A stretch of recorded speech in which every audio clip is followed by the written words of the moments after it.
Welcome, SwitchedOn crew. Dan here with today's signals around intermittent silence. With me is Dr. Krishna Bhatta. A great quote from Krishna in the episode.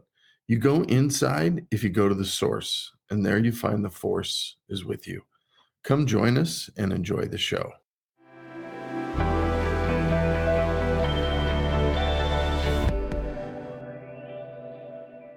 Welcome to the SwitchedOn Podcast.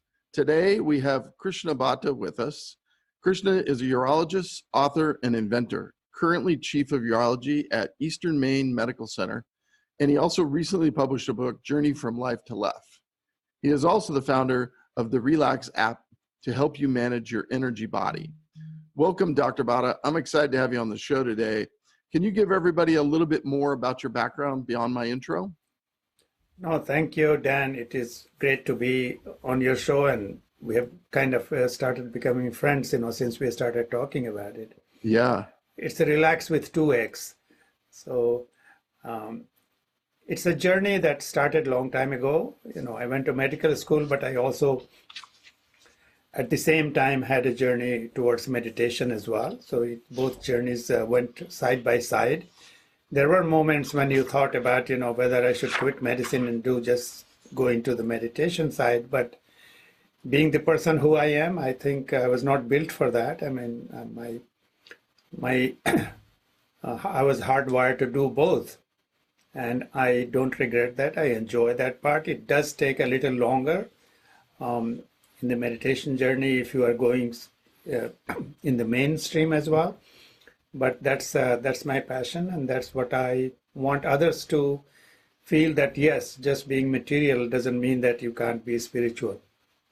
And the journey has been fascinating, both of them, and I've enjoyed it. I mean, from India, where I went to medical school and grew up, I came to England, totally different culture, totally different thinking, but people are the same. We still have emotions. We still have the vibrations.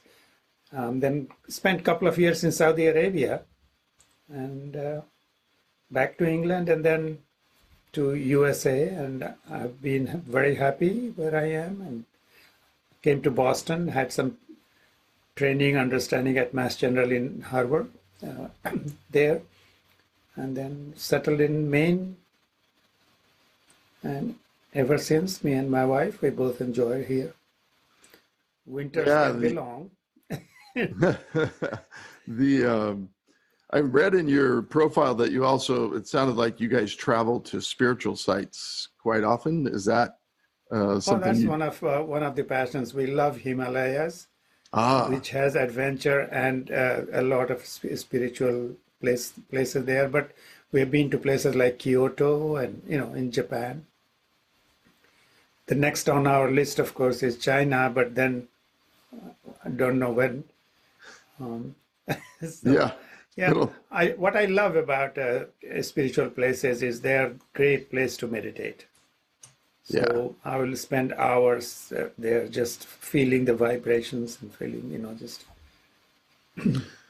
Yeah, we journey up just in the mountains about an hour from where we live, and there's a special place with a stream in the forest, and just going into the trees and meditating in that scene has just got so much vibration and energy. It's a special spot. Yeah, I mean, Sedona is one place where they say there is energy there, and I've done that. I try to feel that, and I don't know, there is so much great infrastructure in USA. I mean, I go hiking. At the end of the hike, I will meditate, 10 minutes of my intermittent silence or something. And it's fun. It's really fun. I mean, you are in a great location, and all around it's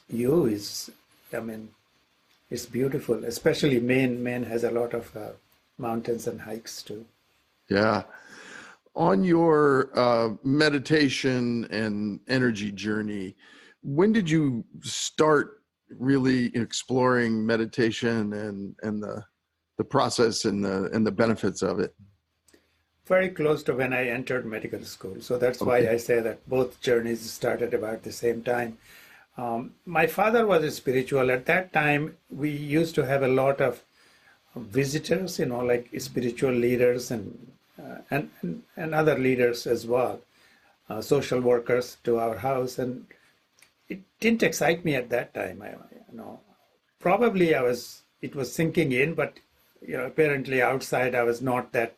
I said, why, all these people, why do we have to feed all these people? It's like, but my father was one of the old-fashioned person who enjoyed doing this, and I'm sure it did affect me somewhere inside. Yeah. Yeah. Sure. That's neat. What do you think is the top 3 or 4 things that are most misunderstood about meditation and the journey of the experience? Well, one of the thing is somehow people feel like meditation is a one single journey. You sit down and you get somewhere, you find peace, or it helps you reduce your stress, and people have done research to prove that. But what is that one state? I mean, and do we always get to the same state? I think that's a misconception, because meditation is a very vast phenomena. And as I said, it's like saying to someone that I'm going to Himalayas, It doesn't mean anything, because you go to a place and you can go to different places each time. Yeah. So meditation, and although there are thousands of meditations, still people think they all go to the same place, but there is no such one place that you go to. Each experience can be different, and each peak can be different, and so that's at least number one, I would say. Okay. Number two is meditation you do to get stress relief or anxiety relief or peace. I mean, I don't mind taking an anxiety pill and feeling better compared to doing 1 year of meditation to get there. So for me, meditation is worth much more than just finding a little bit of anxiety relief or stress relief. So it should be seen as a bigger perspective. Yeah. I know that there are times for myself when, if I'm, in a really good state, I have this really deep experience. And then if I'm frantic and frenzied, I seem to not access the depth or the experience. And I've really noticed such a difference. No, I'm glad you mentioned that. I mean, I was going to, but yeah, I mean, if you have, say, pain in your knee, you need medicine for pain in the knee rather than try to meditate on that, because it will be hard to meditate, because your focus, I mean, body, mind, everything will be going to your knees. So the same way, if you are unsettled and uncomfortable and you think that meditation is going to help you, I mean, it may help a little, but it won't be an easy thing, because you won't be able to meditate. I mean, your energy and focus is somewhere else. So it is harder if you are starting from that. But if you are already, in a happy mode or happy place and in a normal, situation, it's definitely, the journey is easier. I totally can understand that. Yeah. I think you must also be a bit of a seer, because of all things, I actually twisted my knee a little bit yesterday. And and I did it in the afternoon when I usually play tennis. Yesterday we went and played frisbee golf, and I stepped in a hole and twisted it a bit. So I couldn't believe that you just brought up knee pain. Yeah, that probably was not related to my psychic, energy, but yeah. I mean, one of those things. Is it getting better? Yeah, it is. Been icing it, and actually last night when I went to sleep, I was doing my connection with the universe and bringing in the healing forces. So I think it definitely helped. Yeah. I mean, there are people, I mean, I have not tried it. There are people who do remote healing, Yeah. yeah. So I never got into it, and I'm not saying they're wrong or something, but No, I've never tried it either, but on a certain level, it makes sense because all energy is connected. So but it has to get to you. yeah, it just has to get to you. So Yeah. yeah. Okay. Did you have But yeah, I another? mean, do the usual physical therapy or whatever it needs to be done, because I did that. I overused my knee once and it swelled up and I had a fusion. And I think the physical therapy or pumping it helped. Yeah, good. Did you have another point on the meditation kind of misunderstood? Yeah, I mean, the meditation is. Most people believe that meditation has to be a guided meditation, or somebody has to give you one mantra, as a guru, like you must have a guru. And these two misconceptions, to me, these are misconceptions. I mean, there is a role of guru, there is a importance of that, but I'm not sure there are so many gurus. If you keep finding guru after guru after guru, you don't know which one is authentic guru and which one is not, and it just becomes a mess. So my thing is that start doing meditation, let guru find you. If there is, and somebody will find you. Yeah. It does just help just appears in this field. Yeah. In the spiritual field, it's a strange. There is no way to prove that, but if you get into this kind of path, then help is on the way, and somehow the universe aligns with you, and things. I mean, it's not that you won't have any problems. You will, but Yeah, I like a the stock market, right? It pulls back, then it goes up. I like that concept of let the guru find you, because I do kind of believe and subscribe to the same methodology or insight, which is, get your information, your thoughts into the energy field, and the energy will connect with you, and the gurus will show up in some form. Yeah, I mean, somehow I think the whole concept of, you need a guru has done some harm, because, I mean, TM is a great meditation, or Vipassana is a great meditation. But when you attach to someone, like a school of thinking, and you are not making any progress, you just get into a point where, you are so attached to that one person or one institution that you are not looking anywhere else. Yeah. And I mean, there is pros and cons of both, but I would rather be the freelancer, like you and I. Yeah.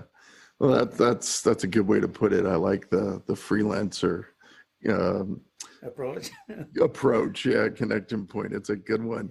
The share a little bit about your book. I love the title because it definitely makes you stop and think. So, what are a couple of the key concepts, in the book? And so the key concept, one of the key concept is that if you want, I mean, we do a lot of planning in our life. We go on vacation, or if I'm doing a podcast with you, we have to have the infrastructure set, and then we do it. So we do great planning for little things, but the most major thing in our life, we don't plan anything. We just say, either leave it to belief, or shy away from thinking about it, or say God will take care of it. Right. And that, I think, that this book tries to break that myth, or saying that, look, whatever you believe or not believe, I think it's worth doing something. And can we do something? So it goes into that. But if you live a good, happy, successful life, you are more likely to have a, good exit once your body is not suitable for the astral body or for this world to continue, the whole journey becomes easier. So it's not like it's so interesting. I had a patient whom 87-year-old.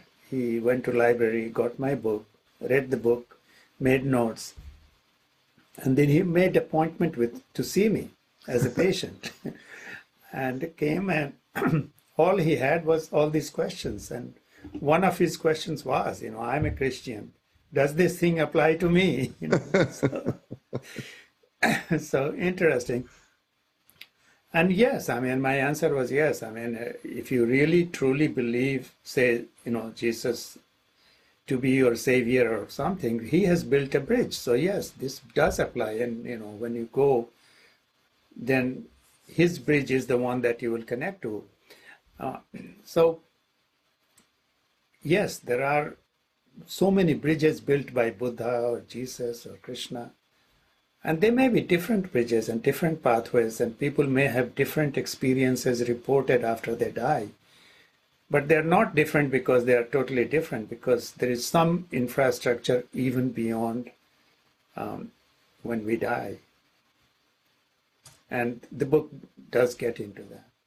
Wow, really neat. Yeah, I look forward to reading it as well. I've been through the write-up on it, but I haven't got the book yet, but I'm excited to get it. Let me know what you think. Yeah, I'm looking forward to the journey of it. I have a pretty ever-growing, pretty big library, and I always have about 6 books in the queue that I can't wait to read. So I'm always backlogged quite a bit on my reading. And there is quite a lot of material that we all can enjoy reading, right? Yeah. Yeah, I think I shared this in one of our pre-show discussions, but one of my favorite books was a book written by Yogananda, and really had a big impact. And it's one I read every year. I pull it back out and go through it because it's constantly. No question. That's a great book. Yeah. Life of a Yogi? Something like that. Yeah. And it amazes me every year how I get something very different out of it. As my journey continues. It's a neat thing. So that's become one of my. There's one book that I love, of many books. It's called Hidden Mysteries. And who's that one? By Osho. Oh, okay. And it has touched points that, boggles your mind that, wow, there is so much. We think that this world that we live in is so vast and, huge, and galaxies and all that. The world that we don't, the unseen world is probably bigger, Yeah. It's not limited to just one place, hell, and one place, heaven. I think right. Yeah. There was a couple years ago, I paint also, kind of, as another one of my outlets. And I paint a lot of universe and galaxies stuff. And I had read about this system called Trappist 1, which is a very much a similar system to the system that our Earth's a part of. Same number of planets with a big sun, very similar dynamics.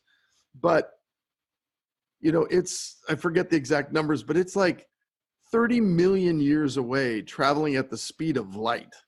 It's so fast and so far away that it's just stunning when you just even look at the material side of it, let alone the inner side. A lot of concepts, and I'm sure one day we will figure it out. But there is also a question of parallel universe, So, one of the description of astral body, which the book comes into, is it's a one-way thing. The astral body can see things here, but we can't see or communicate with them. And it can be interesting. It definitely can.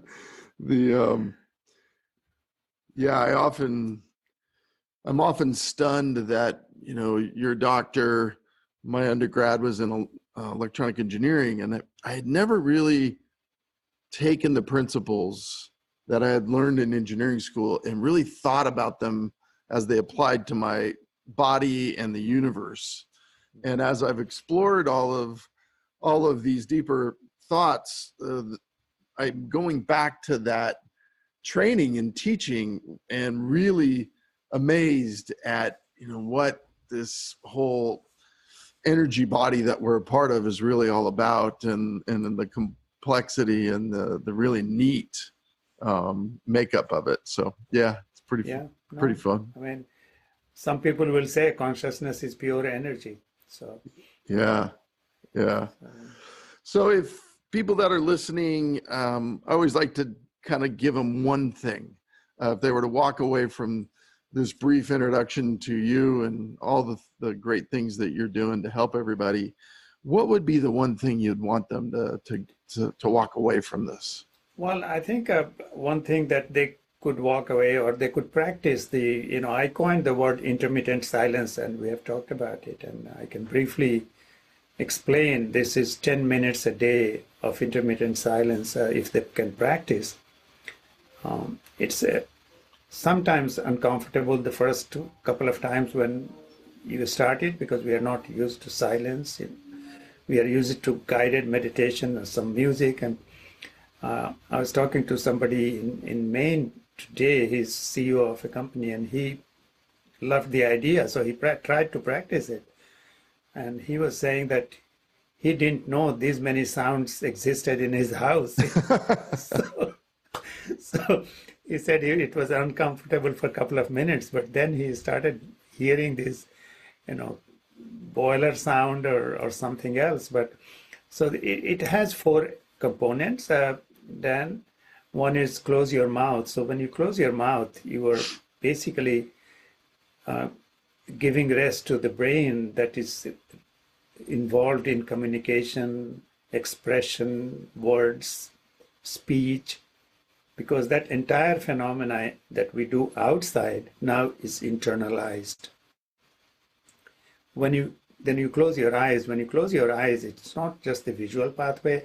Your observation, instead of going out, is now observing inside. And then silent listening, so listening any sound that's there around you. I mean, if you are in nature, it's beautiful because you can hear the splashing of waves or rustling of leaves, but just without judgment, without processing that. And the 4th one is watching your thoughts. And so this is the basic element of this intermittent silence. And when you watch your thoughts, sometimes some of your thoughts can hijack you, but when you realize that, then you come back to watching. Yeah. So nothing is a distraction. You can't do anything wrong. Just 10 minutes of quiet time, silence. But another way to look at it is when you have money, you overspend. When you have food, you overeat. So overspending, overeating, and overminding is our normal nature. So give your brain a 10 minutes break or rest is a great thing for you, at least 10 minutes a day. And if you practice same time, same place, it just potentiates the whole thing. Yeah, I hadn't really... New doors start to open. Yeah. I hadn't really connected to a firm practice of silence until we started talking a couple weeks back, and I've been really bringing it in. I realized that I kind of always did it whenever we went to the mountains or the ocean. I naturally gravitated towards just sitting on a rock and just being silent, but it was never an intentional day-to-day practice. Yeah. But no, it's funny you said that. I live in Maine, and Maine people, they go hunting alone in the wild woods, and they said the same thing that you were saying, that I go, I'm peaceful. That's my time with me. And yes, what you are saying, if we can structure in that one, or they do ice fishing in a little hut on the on the lake. Yeah. And it can be incorporated, as you said, I mean, many things we already do, like one of the things about intermittent silence, if you have practiced 10 minutes, then you can use the whole power of inside in a different way. So just think about, you go inside, you go to the source, and then you find the force, the force be with you in Star Wars, Right. And that energy, you can use it like when you do the internal expression, if you internalize it, you can create a whole theater and you rehearse anything you want. You can create images there, that's called positive imaging. And then positive thinking, you can practice everything that there before you go and express it outside. And you have already rehearsed it. So 90% of the time, the 90% of things will act out as you planned. Right. And you can do it the way you want. I mean, because it's under your control. So you can just make it all positive. Don't have to have negative things happen, at least when you are controlling it. Right. But then there is another aspect when we're watching the thought, we said, that's like inner conversation. So you can now, once you find that quiet time and quiet place, you can tap into any conversation that arises from inside you. And most of the creativity, like you said, you paint, I mean, those things come from inside. You can just catch them earlier than normal because you can go that much deeper. So that's one way. The other way, if you want to brainstorm on something, that's a beautiful place to be. Next time you're quiet, try it. Try, any project that you have, whether it is any business or anything, somehow that space, if you are there, just brings you that, the way I say, like each minute we have about 40 to 60 thoughts in our brain. And people say that thoughts are powerful, or, like, you are your thought, like Buddha said. Right. Which thought? Which thought? So the example I always see that, when there is a bomb squad trying to defuse that bomb on the movie, I don't know, I have not seen it real time. Only I have seen it in the movies. And they have to cut blue or red wire. They have to they can only afford to cut one wire. And in surgery, it's a series of one thought decisions that we make because, we are cutting, we are tying. Each decision has to be that decision. You see what I'm saying? Yes. And I think it sounds so simple, they say, intermittent silence, but the applications can be really, really helpful and fascinating. Yeah. Yeah, no, it's been fascinating for me over the last week and a half as I've been starting to bring that into my daily practice. It's definitely, like you said, of the one CEO, you get fascinated by all the different noises you're hearing. You also get really fascinated by just random thoughts that come out of nowhere. And you're at, I many times so far I've been looking afterwards thinking to myself, where did that come? How did that come up? It's really such a random thing. So. No, it's funny you said that because he also mentioned that at the end of it, he came out with this idea. I mean, he gives leadership courses, the 12 point something, that he's going to apply that. He's going to put that in his, training courses. So that's what I'm saying, inner conversations. If you start paying attention to it, it suddenly, opens new doors.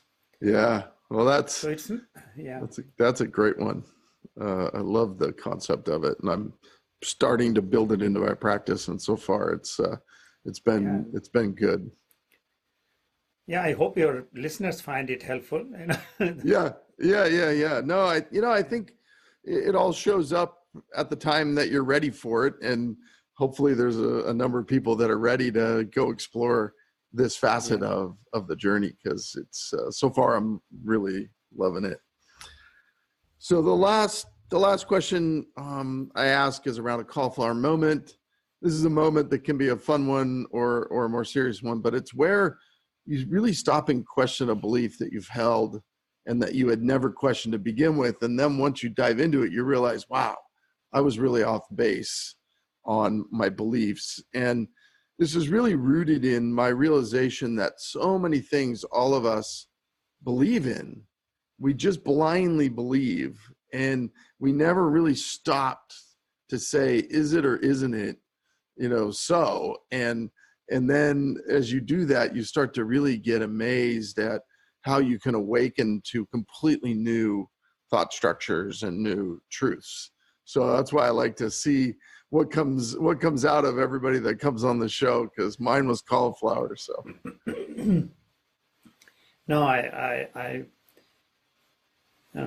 was young, right? I was very young, just first year of my medical school. And we had a grandfather who was old, he was in late 80s. And he was not very well, and he always had some cane, some kind of help to walk. So one day he started vomiting blood. Oh. So from my village, I went there, got him to our town that we used to live in. He comes there, and somehow, it's not common, but somehow the entire family, so he had 3 sons and they had sons, like we all, his grandsons, the whole family collected from somewhere, I don't know what happened or how it happened, because now if I try to get my 2, kids to come, there is a whole planning involved. So it is just interesting. They didn't come because he was sick, but it just so happened that everyone from different places was there. And he said, I want to go. And my father said, okay, we will read Gita. That's one of the things, it's like some Sanskrit verses. Right. That means that, okay, we agree with you. You want to go, you go. And that, I could not stand it. I was so annoyed and I was so upset. And I really thought they're all, I just went to medical school. We can cure him. We can do this. We can do that. And, he's just faded away and died. And many years later, I look back and say, now that I have been, a little mature, and I have had some patients, one of their stories in that book as well. And he said to me, I want to go. And I didn't have the same passion of saying, no, we don't want you to go. Respect his judgment and right. And realize that, yes, his body is not going to be functional. It's not like suicide, but it's a different level and different thing. So that is a change in my belief. And, yeah, of course, it all helped me formulate the journey from life to life. Yeah. Well, great. I'm looking forward to experiencing that book, and it'll be on my list of ones that I'm going to dive into. Hopefully over the Christmas break, I'm going to get through a couple of books and get a lot of new information and new things to think through. Really appreciate you spending the time with everybody today. And as we wind this down, how can people connect with you and get in touch with you? Relaxx with 2x, RELAXX.org. So that's the website, and there is a contact form there. And they can come through you, and the download links are there as well for the app, although it can be found on iPhone or Android. Well, great. Well, thank you for your time today, and I look forward to talking with you further. Sure, thank you.